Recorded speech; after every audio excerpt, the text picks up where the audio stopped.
اور وہ اپنے بندوں سے 70 ماؤں سے زیادہ محبت کرتا ہے۔ وہ منتظر نگاہوں کو موجوں سے کبھی محروم نہیں رکھتا۔ رد کرنا اس کی شان کا حصہ نہیں ہے۔ ہو سکتا ہے کہ اس کے بندوں نے تمہیں رد کیا ہو، چھوڑا ہو، توڑا ہو، تکلیف دی ہو، لیکن یہ میرے رب کی شان کا حصہ نہیں ہے، کیونکہ وہ کہتا ہے کہ تو غم نہ کھا، بے شک میں تیرے ساتھ ہوں۔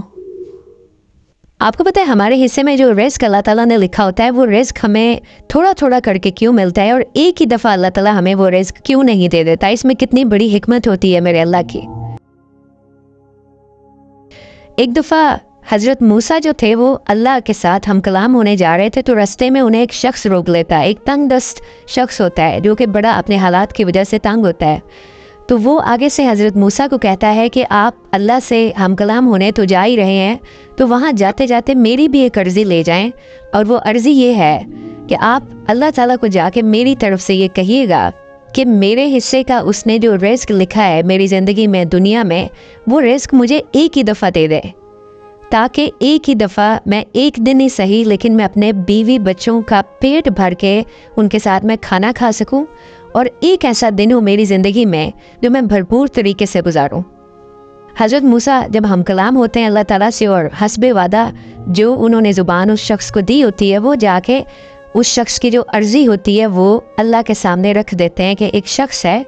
اور اس کی یہ عرضی ہے، وہ یہ چاہتا ہے کہ اس کے حصے کا جو رزق ہے وہ ایک ہی دفعہ اس کو دے دیا جائے۔ حضرت موسیٰ جب یہ عرضی رکھتے ہیں تو آگے سے حضرت موسیٰ کو جواب ملتا ہے کہ اے موسیٰ علیہ السلام، اس شخص کی زندگی میں، پوری زندگی کے اندر اس کا جو میں نے رزق لکھ رکھا ہے وہ ایک اناج کی بوری جتنا ہے، اسی لیے میں اس کو تھوڑا تنگ دستی سے دیتا ہوں، اسی لیے میں اس کو تھوڑا تھوڑا رزق جو ہے نا وہ کر کے دیتا ہوں، تاکہ اس کو پوری زندگی جو ہے وہ گزر سکے، کیونکہ ایک اناج بوری جتنا اس کا رزق میں نے اس کی زندگی میں لکھا ہوا ہے اس کے حصے میں، اور وہ اس کو اسی طرح سے ملے گا۔ جب وہ یہ بات جا کے اس سائل کو بتاتے ہیں تو وہ سائل دوبارہ سے عرض کرتا ہے کہ اے موسیٰ، آپ کا اگر دوبارہ جانا ہو ہم کلام، اگر آپ خدا سے ہوں تو میری ایک اور عرضی ان کے سامنے رکھیے گا، اور وہ یہ کہ وہ جو ایک اناج بوری کا رزق جو میرے حصے میں ہے وہ مجھے ایک ہی دفعہ دے دیں۔ میں صرف یہ چاہتا ہوں تاکہ میں ایک دن پیٹ بھر کے کھانا کھا سکوں۔ کچھ عرصے بعد حضرت موسیٰ کا پھر وہاں سے گزر ہوتا ہے، کافی عرصے کے بعد، تو حضرت موسیٰ بڑا حیران ہو جاتے ہیں ایک نظارہ دیکھ کر۔ وہ یہ دیکھتے ہیں کہ اس شخص کے گھر کے باہر باقاعدہ دیگیں چڑھی ہوئی ہوتی ہیں۔ تو جب وہ یہ سارے مناظر دیکھتے ہیں تو پھر وہ اللہ سے ہم کلام ہوتے ہیں اور کہتے ہیں کہ اے باری تعالیٰ، میں اتنے عرصے بعد یہاں سے گزر رہا ہوں، ایک اناج کی بوری جتنا رزق تو نے اس بندے کو دیا تھا، اور یہ تو اس سے بہت بڑھ کے اس کو رزق مل رہا ہے، بلکہ یہ لوگوں کے اوپر بھی یعنی یہ خرچ کر رہا ہے، تو یہ کیسے ممکن ہوا؟ یہ مجھے کوئی ماجرا سمجھ نہیں آیا۔ تو پھر اللہ تعالیٰ آگے سے فرماتے ہیں کہ اے موسیٰ، میں نے جب اس کو رزق دیا تو اس نے وہ رزق خود نہ صرف خود کھایا بلکہ اپنے گھر والوں کو بھی کھلایا، ان کا بھی پیٹ بھرا، اور ایک اس کا جو حصہ تھا اس نے آگے خیرات کیا، لوگوں کو بھی کھلایا۔ پھر وہ کہنے لگے کہ میں نے ہی وعدہ کر رکھا ہے اپنے بندے سے کہ اگر تم ایک حصہ میری راہ میں خرچ کرو گے تو میں تمہیں 70 حصے واپس کر کے لوٹاؤں گا۔ تو پھر آگے سے فرماتے ہیں کہ اس نے میری راہ میں خرچ کیا ہے، اس نے میری راہ میں خیرات کیا ہے، اسی لیے میں اس کا جو رزق ہے وہ مسلسل بڑھا کے اسے دے رہا ہوں، کیونکہ میں اپنے وعدے کے خلاف نہیں کرتا۔ یہ ہے خدا کی ذات، اتنی بڑی خدا کی ذات ہے، اور اس کے خزانے اتنے وسیع ہیں کہ ان میں کبھی کمی نہیں آ سکتی۔ کہ آپ کا جو ایمان ہے، آپ کا توکل جو ہے وہ اتنا مضبوط ہونا چاہیے کہ آپ جس ذات سے مانگ رہے ہیں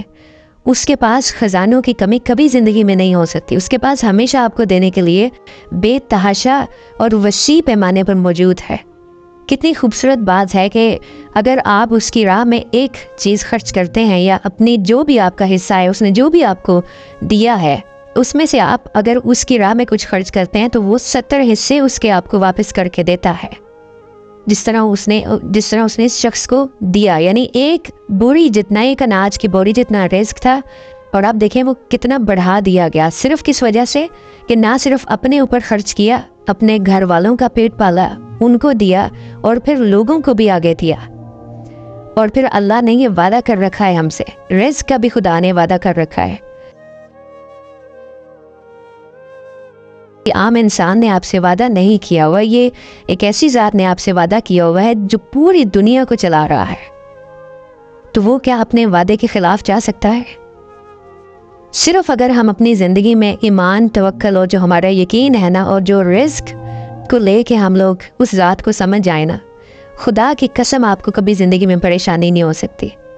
کہ رزق کا جو ضامن ہے، رازق صرف میرا اللہ ہے، اس پہ یقین رکھیں اور اپنے حصے کا کام کرتے جائیں، اور اس کا جو حصہ ہے وہ اس کو لوٹاتے جائیں، اس کے بندوں کو خوش کرتے جائیں، اس کے بندوں کی مدد کریں، پھر دیکھیں وہ آپ کی زندگی میں کیسے سکون، خوشیاں اور کس طرح سے آپ کو ہر چیز سے وہ نوازتا ہے۔ امید کرتی ہوں اس ویڈیو سے کوئی نہ کوئی انڈرسٹینڈنگ ملی ہوگی آپ کو۔ لوگوں کے لیے آسانیاں پیدا کرے رب آپ کے لیے آسانیاں پیدا کرے گا۔